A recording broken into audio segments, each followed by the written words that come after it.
चलिए, page number 117 सभी के पास है।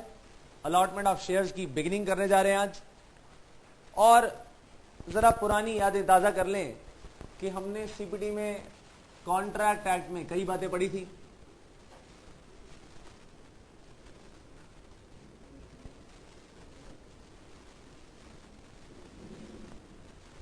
अलॉटमेंट ऑफ शेयर्स, कंपनी और कंपनी का शेयर होल्डर, इन दोनों के बीच एक बाइंडिंग कॉन्ट्रैक्ट होता है। ये बात हम जानते हैं कि नहीं?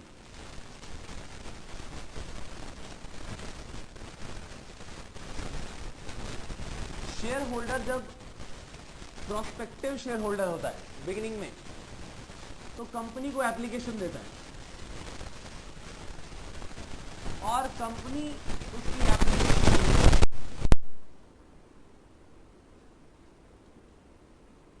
एक्सेप्ट करके जब उसे शेयर्स अलॉट कर देती है तो एक बाइंडिंग कॉन्ट्रैक्ट बन जाता है। एप्लीकेशन जो दी जाती है वो एक ऑफर होती है और अलॉटमेंट जो दी जाती है वो एक एक्सेप्टेंस है। ये बात हम सभी जानते हैं, ठीक बात है कि नहीं? और ऑफर को एक्सेप्टेंस जब मिल जाए तो एक बाइंडिंग कॉन्ट्रैक्ट हमारा आ जाता है, दोनों के ऑब्लिगेशन भी आ जाते हैं। लास्ट चैप्टर में हमने कॉल्स के बारे में पढ़ा था कि नहीं, कि कॉल्स को पे करना एक शेयर होल्डर की स्टैट्यूटरी लायबिलिटी है। वेरी गुड, स्टैट्यूटरी लायबिलिटी है। और वो लायबिलिटी आई क्यों? Because of this binding contract. Company अपने शेयर होल्डर्स को शेयर देगी, शेयर सर्टिफिकेट देगी, मेंबर का दर्जा देगी और उसके बदले में शेयर होल्डर क्या करेगा? उसको शेयर का अमाउंट पे करेगा। बात ठीक है कि नहीं? अब इस बाइंडिंग कॉन्ट्रैक्ट से अराइज होने वाली बहुत सारी बातें जो आज हम अलॉटमेंट ऑफ शेयर्स में सीखेंगे वो सीधी सीधी एक्सेप्टेंस के रूल्स से रिलेटेड है। एक्सेप्टेंस क्या कम्युनिकेटेड होनी चाहिए या नहीं होनी चाहिए? एक्सेप्टेंस अनकंडीशनल होनी चाहिए कि नहीं? याद है कि नहीं? वही सब पॉइंट जो हमने पढ़े थे सीपीटी में, कॉन्ट्रैक्ट एक्ट में। एक्सेप्टेंस वाले पॉइंट सब इस अलॉटमेंट के लिए एप्लीकेबल माने जाने चाहिए, राइट? आइए एक्सेप्टेंस की बात करें। एक्सेप्टेंस जो है कौन कम्युनिकेट करेगा? कंपनी कम्युनिकेट करेगी या शेयर होल्डर? कंपनी। हमने एक्सेप्टेंस बाय पोस्ट भी पढ़ा था ना, याद है कि नहीं? और उस एक्सेप्टेंस बाय पोस्ट में हमने सीखा था कि एक्सेप्टेंस का कम्युनिकेशन बाय पोस्ट कैसे कंप्लीट होता है।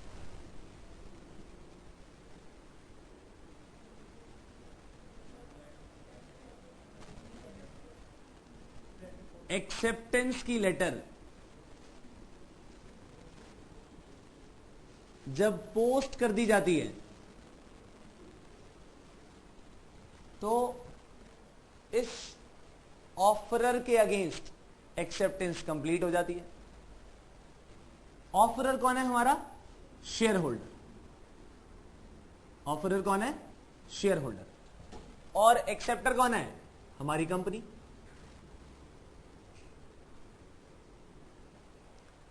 एक्सेप्टेंस लेटर के पोस्ट होते ही communicate of acceptance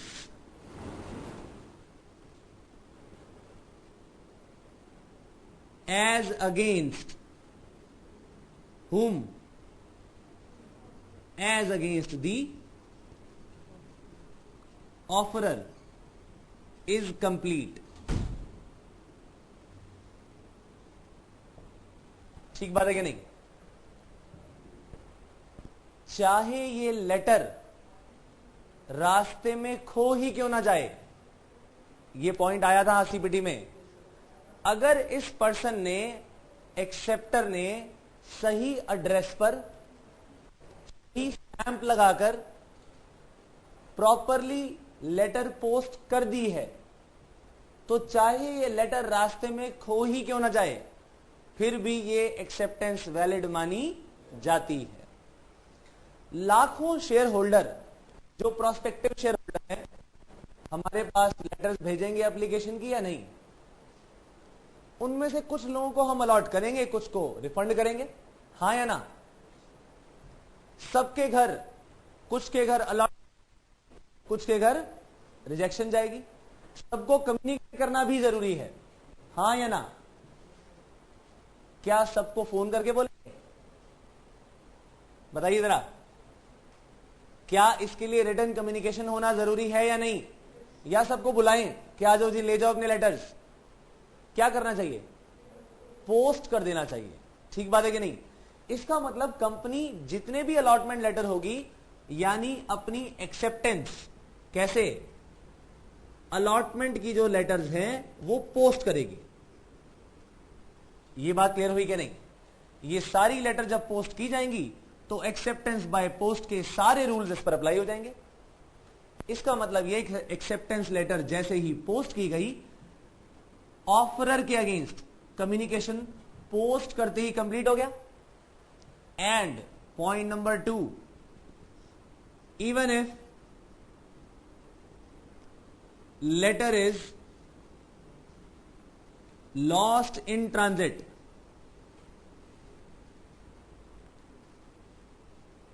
it will be a valid acceptance provided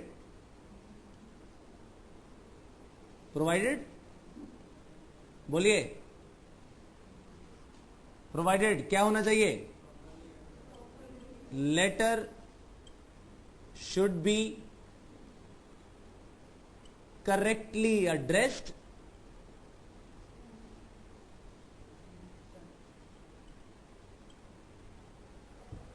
properly stamped,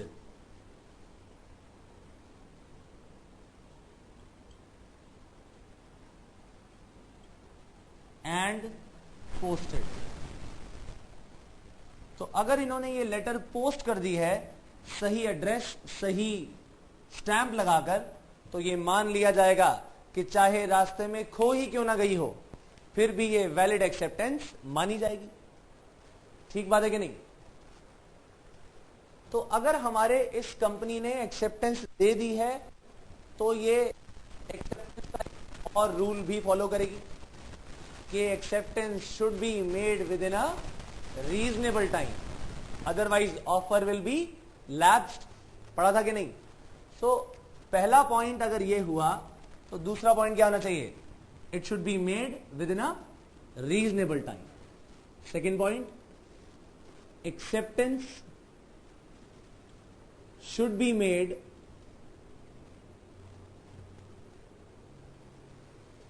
with in reasonable time.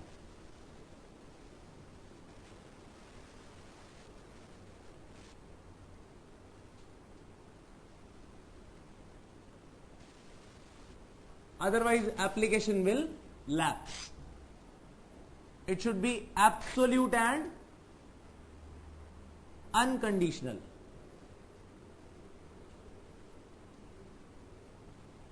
यानी according to terms of offer, और ऑफर का मतलब यहां पर ऑफर क्या है?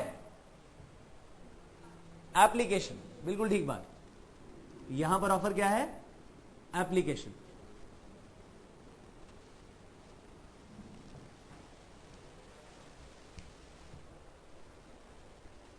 ये तो हो गई एक्सेप्टेंस की बातें। ठीक बात है या नहीं? लेकिन जब कंपनी शेयर्स को अलॉट करती है तो ये अलॉटमेंट का डिसीजन कौन लेता है? Directors, board of directors. इसका मतलब जो लोग इस अलॉटमेंट का डिसीजन लेंगे उनके पास डिसीजन लेने की अथॉरिटी भी होनी चाहिए। अगर उनके पास डिसीजन अलॉटमेंट भी वैलिड नहीं मानी जाएगी। यानी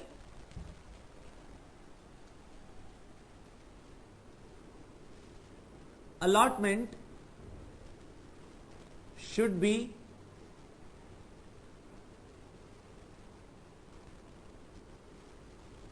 made by board of directors authorized in this behalf,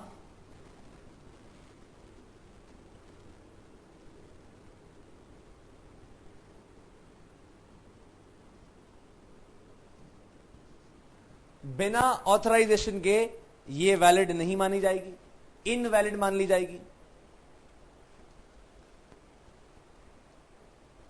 एक और एक्सेप्टेंस का आपने रूल पढ़ा था, याद है कि नहीं?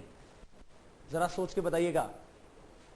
एक लालमन शुक्ला वर्सेस था,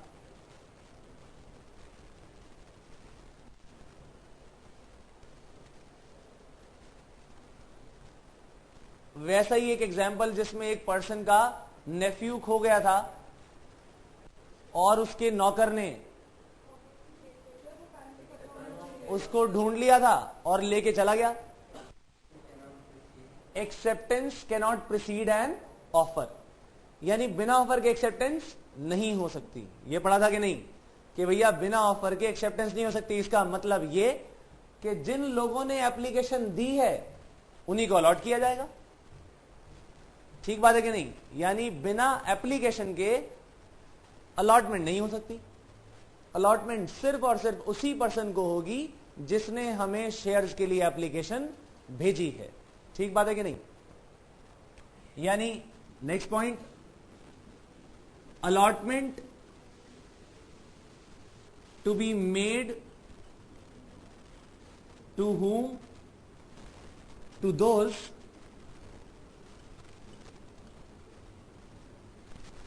who have given application। ठीक बात है कि नहीं? जिन लोगों ने एप्लीकेशन दी हम उन्हीं को ये अलॉटमेंट भी करेंगे। इज इट क्लियर और not?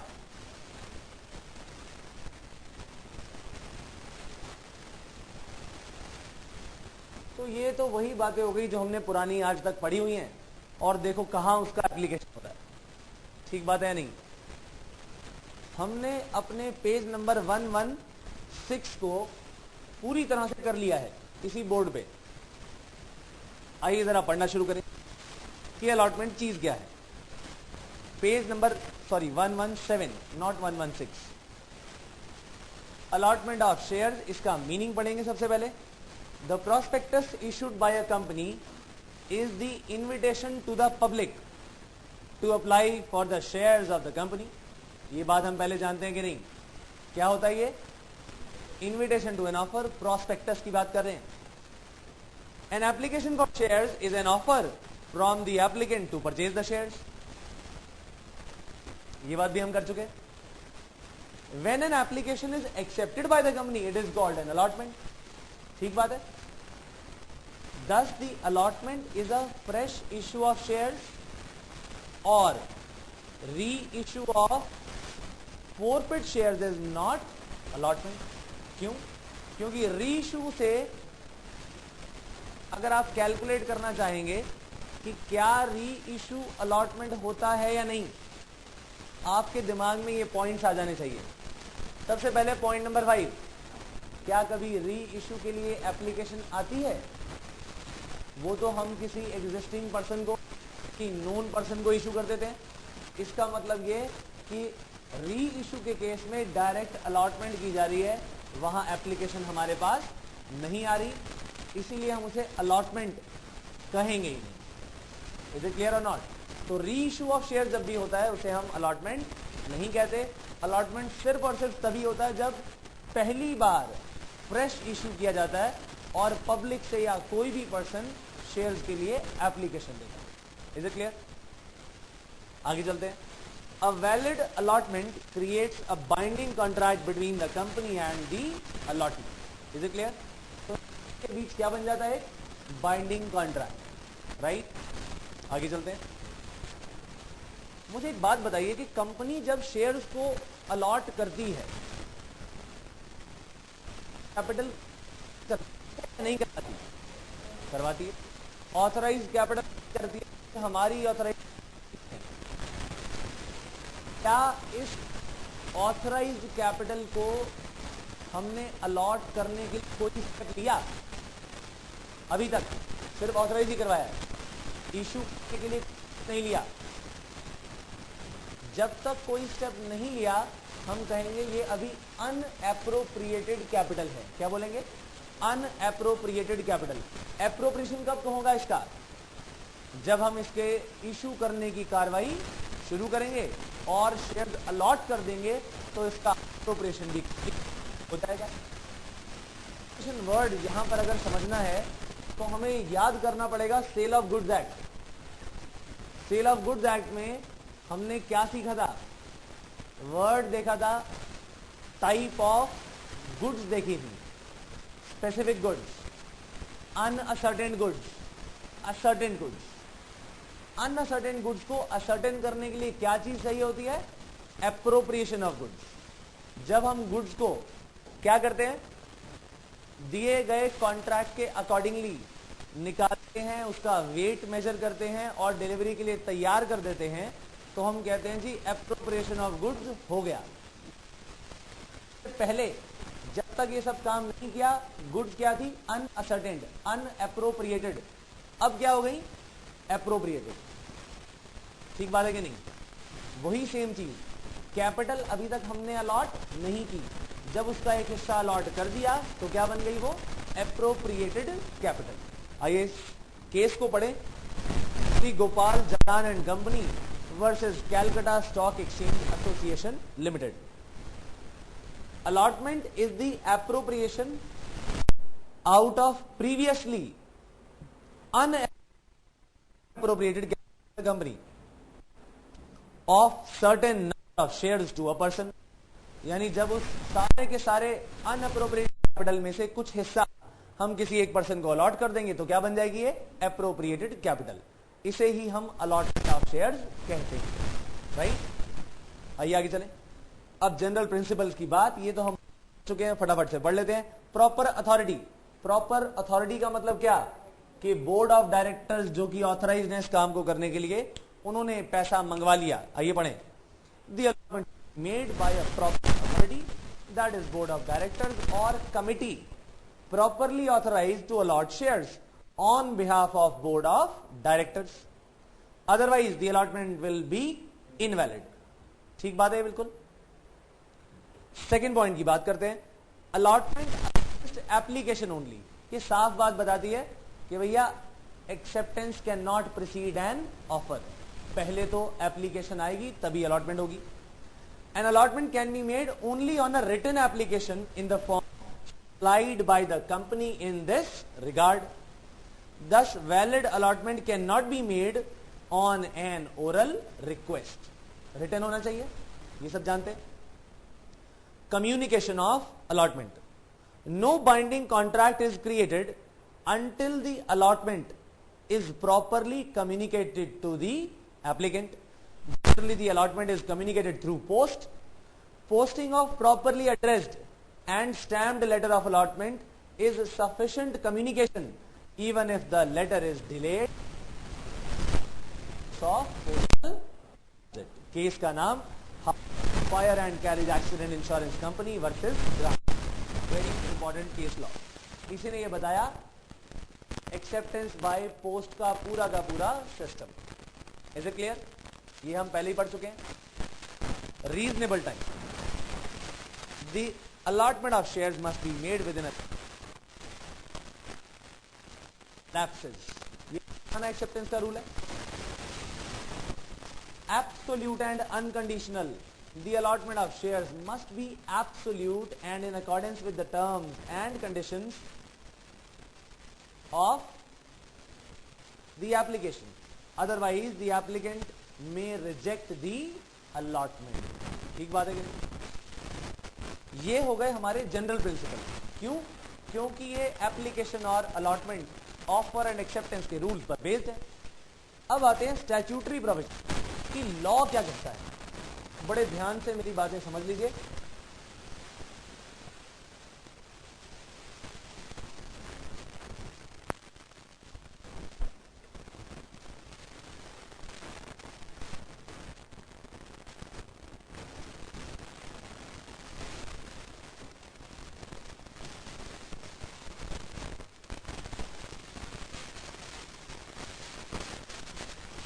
Statutory provisions regarding allotments के रिलेटेड प्रोविजंस, स्टैट्यूटरी प्रोविजन। हमारे पास कंपनीज एक्ट भी है, सेबी के रूल्स भी हैं,